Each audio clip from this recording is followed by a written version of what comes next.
PH value science GK का एक ऐसा टॉपिक है जहां से हर एग्जाम में एक क्वेश्चन आने की संभावना बनी रहती है और इस वीडियो में हम पीएच से रिलेटेड सभी इंपॉर्टेंट पॉइंट के बारे में बात करेंगे। साथ के साथ जो भी इंपॉर्टेंट पीएच वैल्यू है जहां से क्वेश्चन आ सकते हैं उन सभी को ट्रिक के माध्यम से याद भी करेंगे। और अगर आप इस वीडियो को पूरा देख लेते हैं तो सारा पीएच वैल्यू आपको हमेशा के लिए याद हो जाएगा।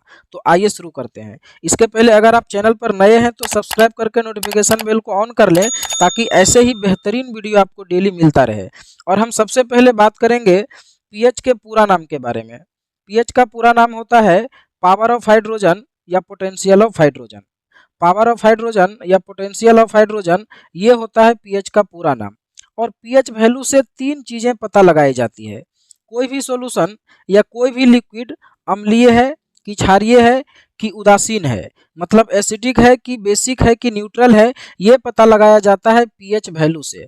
अगर पीएच वैल्यू 7 से कम होता है किसी चीज़ का तो वो अम्लीय या एसिडिक होता है, और अगर किसी चीज़ का पीएच वैल्यू 7 से ज़्यादा होता है तो वो क्षारीय या बेसिक होता है, और अगर पीएच वैल्यू 7 के बराबर हो जाए किसी चीज़ का तो वो उदासीन या न्यूट्रल होता है। और अगर पीएच के फार्मूला का बात करें तो पीएच का फार्मूला होता है -log10H+। -log10H+ ये होता है पीएच का फॉर्मूला। और पीएच वैल्यू मापने के लिए जो पीएच स्केल है, इस पीएच स्केल की खोज एसपी सोरेनसन नाम के एक व्यक्ति ने किया था। तो ये क्वेश्चन भी पूछा जाता है कि पीएच स्केल की खोज किसने किया था, तो फाउंडर ऑफ पीएच स्केल हो जाएंगे एसपी सोरेनसन। और अगर आप पीएच स्केल को देखना चाहें तो आप देख सकते हैं, यह है पीएच स्केल जिसका रेंज होता है 0 से लेकर के 14 तक। मतलब किसी भी चीज़ का पीएच वैल्यू 0 से कम या 14 से ज़्यादा नहीं हो सकता है। और इसी में हम आपको बताए थे कि अगर पीएच वैल्यू 7 से कम है तो एसिडिक या अम्लीय होता है, और अगर पीएच वैल्यू 7 से ज़्यादा है तो वो बेसिक या क्षारीय होता है और उसी को एल्काइन भी बोलते हैं। और अगर पीएच वैल्यू पूरा 7 के बराबर है तो वो न्यूट्रल या उदासीन होता है। और इसमें भी जिसका पीएच वैल्यू जितना कम होता है वो उतना ज़्यादा पावर का अम्ल होता है। मतलब अगर पीएच वैल्यू 0, 1, 2, 3 इस तरह से है तो बहुत ज़्यादा पावर का एसिड होता है और उसको स्ट्रांगली एसिडिक बोलते हैं। और अगर पीएच वैल्यू 3, 4, 5, 6 ऐसा है तो वो थोड़ा कम पावर का अम्ल होता है और उसको वीकली एसिडिक बोलते हैं। उसी प्रकार से इधर अगर बेसिक में बात करें तो इधर अगर कम पीएच वैल्यू है तो वो कम पावर का होता है, मतलब वीकली बेसिक बोलते हैं, और अगर ज़्यादा पीएच वैल्यू है तो वो ज़्यादा पावर का होता है, उसको स्ट्रांगली बेसिक बोलते हैं। मतलब दोनों तरफ में डिफरेंट याद रखना है। एसिडिक में क्या होता है कि कम पीएच वैल्यू तो ज़्यादा पावर और ज़्यादा पीएच वैल्यू तो कम पावर, लेकिन बेसिक में क्या होता है कि कम पीएच वैल्यू तो कम पावर और ज़्यादा पीएच वैल्यू तो ज़्यादा पावर। तो ये सभी था पीएच और पीएच स्केल के बारे में कुछ बेसिक जानकारी। और अब हम ट्रिक के माध्यम से सभी इंपॉर्टेंट पीएच वैल्यू को याद करने का प्रयास करते हैं। तो उसमें से सबसे पहला है जल यानी कि वाटर। और हम यहाँ पर प्योर वाटर का बात कर रहे हैं, जो शुद्ध पानी होता है पीने वाला, क्योंकि अलग अलग पानी का अलग अलग पीएच वैल्यू होता है। समुद्र का पानी है या महासागर का पानी है तो सभी का पीएच वैल्यू अलग अलग होता है। तो हम यहाँ पर प्योर वाटर का बात कर रहे हैं और इसका पीएच वैल्यू होता है 7। कैसे याद रहेगा, तो आप इसको दो टेक्निक से याद रख सकते हैं। पहला तो ये कि हमें सप्ताह के 7 दिन पानी का जरूरत पड़ता है। हम एक दिन भी बिना पानी के नहीं रह सकते हैं, 7 दिन पानी का जरूरत पड़ता है। तो ऐसे में आप याद रख सकते हैं कि पानी का पीएच वैल्यू 7 होता है। और नहीं तो ये गाना तो आपने सुना ही होगा,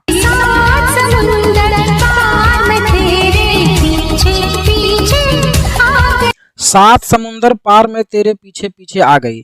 तो समुद्र में क्या पाया जाता है, पानी पाया जाता है। तो पानी का पीएच वैल्यू कितना हो जाएगा, 7। इसके बाद है नमक, जिसको NaCl बोलते हैं, और इसका भी पीएच वैल्यू 7 ही होता है। और इसको भी आप इसी टेक्निक से याद रख सकते हैं, क्योंकि नमक का भी जरूरत हमें 7 दिन पड़ता है और नमक भी समुद्र से ही निकाला जाता है। तो ऐसे में ये दोनों आपको एक साथ याद हो जाएगा कि नमक और जल दोनों का पीएच वैल्यू 7 ही होता है। और याद हो नहीं जाएगा बल्कि याद हो गया। अब आप कभी भी लाइफ में नहीं भूलेंगे कि जल और नमक का पीएच वैल्यू क्या होता है। इसके बाद अगला है लार, रक्त और आंसू, स्लीवा, ब्लड और टीयर्स। इन तीनों का पीएच वैल्यू एक ही होता है और वो 7.4 के बराबर होता है। कैसे याद रहेगा, तो आप इसको ऐसे समझिए कि ये तीनों भी पानी के जैसा ही है। लार कैसा होता है, पानी के जैसा होता है। आंसू कैसा होता है, पानी के जैसा होता है। ब्लड कैसा होता है, ये भी पानी के जैसा ही होता है लेकिन ये लाल होता है। तो ये तीनों भी पानी के जैसा ही है, लेकिन थोड़ा सा पानी से डिफरेंट है। तो पीएच वैल्यू भी पानी से थोड़ा सा डिफरेंट हो जाएगा। पानी का पीएच वैल्यू होता है 7 और इन तीनों का पीएच वैल्यू पानी से थोड़ा सा ज़्यादा 7.4 हो जाएगा। और इन तीनों का पीएच वैल्यू एक ही होता है, ये आपको ऐसे भी पता चल जाएगा कि जिस समय ब्लड निकलता है उसी समय आंसू और लार भी निकलता है। जैसे अगर किसी का एक्सीडेंट हो गया तो उस समय ब्लड तो निकलता ही है, साथ के साथ उसके आंख से आंसू भी निकलता है और मुंह से लार भी निकलता है। तो ये तीनों एक ही समय निकलता है, तो इससे भी आपको पता चल जाएगा कि इन तीनों का पीएच वैल्यू एक ही होता है। यहाँ पर एक चीज और ध्यान देना है कि हर चीज का पीएच वैल्यू फिक्स नहीं होता है। कुछ ऐसा चीज है जिसका पीएच वैल्यू एक रेंज में होता है। जैसे देखिए आंसू के लिए हम बताएं कि ये 6.5 से 7.5 के बीच में हो सकता है, लेकिन एवरेज होता है 7.4। तो एवरेज ही एग्जाम में पूछा जाता है और एवरेज ही आपको ध्यान रखना है। और जब वैसा चीज का पीएच वैल्यू पूछा जाएगा जिसका पीएच वैल्यू एक रेंज में होता है, फिक्स नहीं होता है, तो ऐसे में उसका ऑप्शन एकदम करीब करीब नहीं होगा। ऐसा नहीं होगा कि आंसू का पीएच वैल्यू पूछेगा और ऑप्शन में 7.4 भी रहेगा, 7.3 भी रहेगा, 7.5 भी रहेगा, ऐसा नहीं होगा। तो जो रेंज में होता है पीएच वैल्यू उसका ऑप्शन थोड़ा दूर दूर रहेगा। तो अगर आपको याद है कि एवरेज 7.4 होता है तो ऑप्शन के अनुसार आप उसका आंसर दे सकते हैं। तो फाइनली आपको याद रखना है कि लार, रक्त और आंसू का पीएच वैल्यू पानी से थोड़ा सा ज़्यादा 7.4 होता है ना। इसके बाद है नींबू, और नींबू का पीएच वैल्यू होता है 2.4। कैसे याद रहेगा? तो इसको आप दो टेक्निक से याद रख सकते हैं। पहला ये कि जब भी आप मार्केट जाते हैं सब्जी खरीदने के लिए, तो जो भी सब्जी लेना रहता है, लेने के बाद आप बोलते हैं लास्ट में कि 2-4 नींबू भी दे दीजिए। तो 2-4 से हो जाएगा 2.4। तो ऐसे में आप याद रख सकते हैं कि नींबू का पीएच वैल्यू 2.4 होता है। और नहीं तो ये गाना तो आपने सुना ही होगा।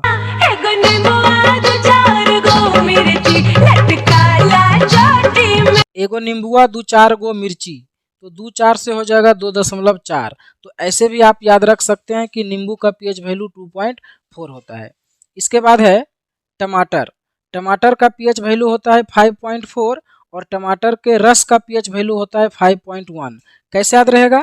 तो टमाटर का तो आप याद ही कर लीजिए कि इसका पीएच वैल्यू 5.4 होता है। और टमाटर से जब टमाटर के रस को निकाल लेंगे तो थोड़ा सा मटेरियल वेस्ट हो जाएगा, तो पीएच वैल्यू थोड़ा सा कम हो जाएगा और ये 5.4 से 5.1 हो जाएगा, है ना। तो ये दोनों एक साथ याद हो जाएगा। टमाटर का पीएच वैल्यू 5.4 होता है और टमाटर के रस का पीएच वैल्यू 5.1 होता है। और टमाटर का पीएच वैल्यू आप ऐसे भी याद रख सकते हैं कि आपका घर में डेली 5 या 4 टमाटर का यूज होता है ना। डेली 5 या 4 टमाटर का यूज होता है, तो इससे हो जाएगा 5.4। तो ऐसे भी आप टमाटर का याद रख सकते हैं। जैसे भी हो, टमाटर का जब याद कर लेंगे तो उससे थोड़ा सा कम हो जाएगा टमाटर के रस का। एक चीज हम यहाँ पर और आपको बता दें कि इस वीडियो के बाद पीएच से रिलेटेड एक और वीडियो हम लेकर के आएंगे, जिसमें इससे रिलेटेड एमसीक्यू को सोल्व करेंगे। इससे क्या होगा कि जो पीएच वैल्यू इस वीडियो में आपको नहीं याद हो पाएगा वो उस वीडियो में याद हो जाएगा, क्योंकि वहाँ पर हम कोई और टेक्निक बताएंगे। साथ के साथ कुछ इंपॉर्टेंट पॉइंट जो इस वीडियो में कवर नहीं हो पाएगा वो भी उस वीडियो में कवर कर लेंगे। तो अगर आप इस वीडियो को देखने के बाद उस वीडियो को भी पूरा देख लेंगे तो पीएच और पीएच वैल्यू से रिलेटेड सारा इंपॉर्टेंट पॉइंट आपको हमेशा के लिए याद हो जाएगा। इसके बाद है सोडा, सेब और सिरका। इन तीनों का पीएच वैल्यू एक ही होता है और वो 3 के बराबर होता है। कैसे याद रहेगा? तो आप इसको ऐसे याद रख सकते हैं कि ये तीनों ही वर्ड एक ही लेटर से स्टार्ट हो रहा है, इसीलिए इन तीनों का पीएच वैल्यू एक ही है। देखिए ये तीनों ही वर्ड सा से स्टार्ट हो रहा है, सोडा, सेब और सिरका, इसीलिए इन तीनों का पीएच वैल्यू एक ही है। ऐसे आप याद रख सकते हैं। इसमें से जो सिरका है, सिरका का पीएच वैल्यू 3 आप ऐसे याद रख लीजिए कि सिरका से अगर का को हटा दें तो क्या बचेगा? सिर बचेगा, है ना। और सिर से आप 3 तरफ देख सकते हैं। आप सामने देख सकते हैं, आप लेफ्ट देख सकते हैं, आप राइट देख सकते हैं, पीछे में आप नहीं देख सकते हैं, है ना। तो सिर से आप 3 तरफ देख सकते हैं, इसीलिए सिरका का पीएच वैल्यू 3 हो जाता है। और ये तीनों ही वर्ड एक ही लेटर से स्टार्ट हो रहा है, इसीलिए इन तीनों का पीएच वैल्यू एक ही होता है, जो कि 3 के बराबर होता है ना। इसके बाद है दूध, और दूध का पीएच वैल्यू होता है 6.6। कैसे याद रहेगा? तो दूध पीने से ताकत मिलता है, और जब ताकत आ जाएगा तो आप किसी के भी छक्के छुड़ा सकते हैं। तो छक्के छुड़ाना से याद आ जाएगा कि दूध का पीएच वैल्यू 6.6 होता है। छक्के में भी 6 आ रहा है और छुड़ाना में भी 6 आ रहा है, और 6 भी छा से स्टार्ट होता है ना। तो ऐसे में आप याद रख सकते हैं कि दूध का पीएच वैल्यू 6.6 होता है। और दूध से जितने भी चीज बनता है उसका भी पीएच वैल्यू इसी के आसपास होता है। जैसे देखिए यहाँ पर मक्खन, मक्खन का पीएच वैल्यू 6.1 से 6.4 होता है, जो कि इसी के नज़दीक है।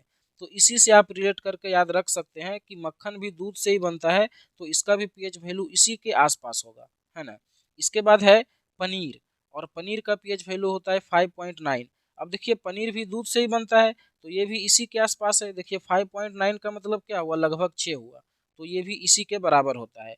और नहीं तो पनीर का आप ऐसे भी याद रख सकते हैं, पनीर में देखिए पहले पा आया और पा से होता है 5, उसके बाद आया ना और ना से होता है 9।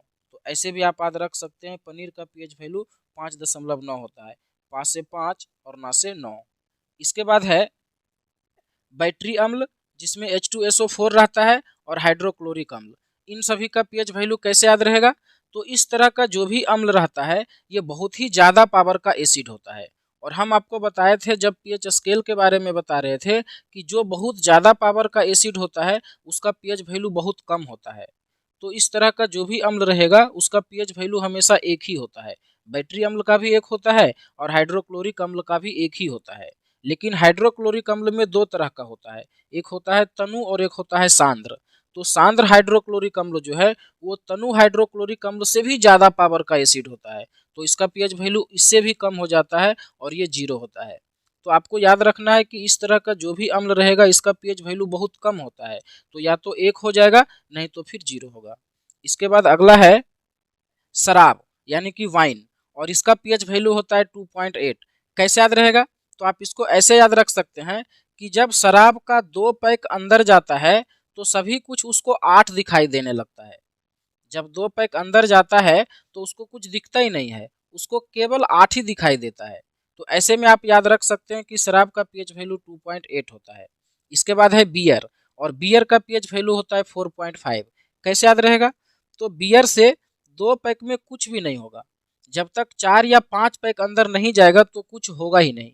तो ऐसे में आप याद रख सकते हैं कि बियर का पीएच वैल्यू 4.5 होता है। और इसके बाद है कोका कोला, और इसका पीएच वैल्यू होता है 2.5। ये कैसे याद रहेगा, तो देखिए इस तरह का जो भी ड्रिंक रहता है, चाहे वो कोका कोला हो, थम्स अप हो, या माजा हो, या स्प्राइट हो, इसका जो मैक्सिमम साइज का बोतल होता है ना वो 2.5 लीटर का होता है। हालांकि 2.5 लीटर का नहीं होता है, 1.25 लीटर ही होता है, लेकिन 2 से ज़्यादा हो गया तो हम उसको 2.5 समझेंगे, है ना। तो आप ऐसे में याद रख सकते हैं कि कोका कोला या थम्स अप जो भी इस तरह का ड्रिंक होता है इसका पीएच वैल्यू 2.5 होता है, क्योंकि मैक्सिमम साइज का बोतल 2.5 लीटर का आता है। इसके बाद है समुद्र का जल, सी वाटर, और इसका पीएच वैल्यू होता है 8.5 यानी कि 8.5। कैसे याद रहेगा, तो आप इसको ऐसे याद कर लीजिए कि आपके घर से समुद्र की दूरी 8.5 किलोमीटर है। इस चीज़ को आप माइंड में सेट कर लीजिए कि समुद्र हमारे घर से 8.5 किलोमीटर दूर है। तो ऐसे में आपको याद हो जाएगा कि समुद्र का जल है उसका पीएच वैल्यू 8.5 यानी कि 8.5 होता है। और इसके बाद है सागर का जल, ओशियन वाटर, और इसका पीएच वैल्यू लगभग 8 के बराबर होता है, 7.8 से 8 तक। तो अब इसको कैसे याद रखेंगे, तो इसी के साथ इसको भी रिलेट कर लीजिए कि समुद्र का जल का पीएच वैल्यू से थोड़ा कम होता है सागर के जल का पीएच वैल्यू। इसका होता है 8.5 और इसका होता है लगभग 8 के बराबर, है ना। तो इसी से रिलेट करके इसको भी याद कर लीजिए। और इसके बाद है मानव मूत्र, यूरिन, और इसका पीएच वैल्यू होता है 4.8 से 8.4। ये कैसे याद रहेगा, तो आप यहाँ पर देख सकते हैं कि ये जो रेंज है दोनों में एक ही अंक का प्रयोग हुआ है। यहाँ पर भी 4.8 है और यहाँ पर भी 4.8 है, लेकिन उल्टा है, 4.8 से 8.4। तो इसी चीज़ को आप माइंड में सेट कर लीजिए कि जो यूरिन का पीएच वैल्यू है उसका रेंज में एक ही अंक का प्रयोग हुआ है लेकिन उल्टा है। तो ऐसे में आपको याद हो जाएगा कि यूरिन का पीएच वैल्यू 4.8 से 8.4 होता है।